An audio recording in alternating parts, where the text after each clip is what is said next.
दरअसल दोस्तों, कर्नाटक के मुख्यमंत्री डी.के. शिवकुमार के मेकेदातु बांध परियोजना के समर्थन ने कांग्रेस के भीतर ही एक नए राजनीतिक खींचतान का पैदा कर दी है।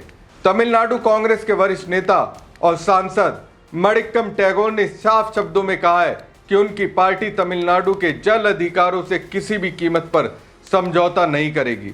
उन्होंने ये भी खुलासा किया कि मेकेदातु परियोजना पर डी.के. शिवकुमार के रुख के कारण ही उन्होंने उनके शपथ ग्रहण समारोह में हिस्सा नहीं लिया था। मेकेदातु परियोजना का जिक्र करते हुए उन्होंने बताया कि इसी मुद्दे पर असहमति के चलते वो डी.के. शिवकुमार के शपथ ग्रहण समारोह से दूर रहे। मणिक्कम टैगोर की ये टिप्पणी ऐसे समय में आई है जब कर्नाटक और तमिलनाडु के बीच कावेरी नदी के जल बंटवारे को लेकर विवाद एक बार फिर राजनीतिक केंद्र में आ गया है।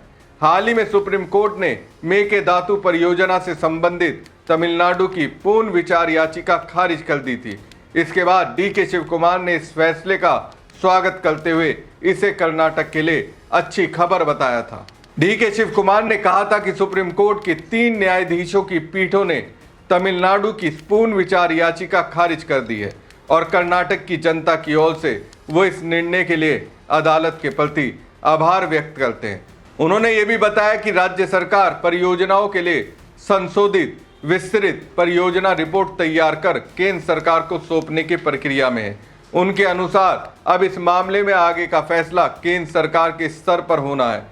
मेकेदातु परियोजना कावेरी नदी पर कर्नाटक तमिलनाडु सीमा के निकट प्रस्तावित एक संतुलनकारी जलाशय और पेयजल परियोजना है।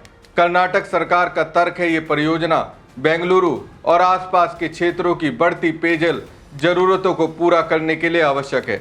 इसके साथ ही इससे जल विद्युत उत्पादन की भी संभावना है। कर्नाटक का दावा है कि यह परियोजना कावेरी जल विवाद न्यायाधिकरण के आदेशों और सुप्रीम कोर्ट के निर्देशों के दायरे में रहेगी तथा तमिलनाडु के हिस्से का पानी पर इसका कोई प्रतिकूल प्रभाव नहीं पड़ेगा। हालांकि तमिलनाडु इस दावे को स्वीकार नहीं करता।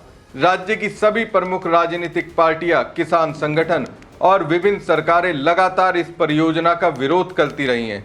उनका कहना है कि मेकेदातु बांध बनने से कावेरी के निचले हिस्सों में जल प्रवाह प्रभावित हो सकता है, जिससे डेल्टा क्षेत्र की कृषि और लाखों किसानों की आजीविका पर प्रतिकूल असर पड़ेगा।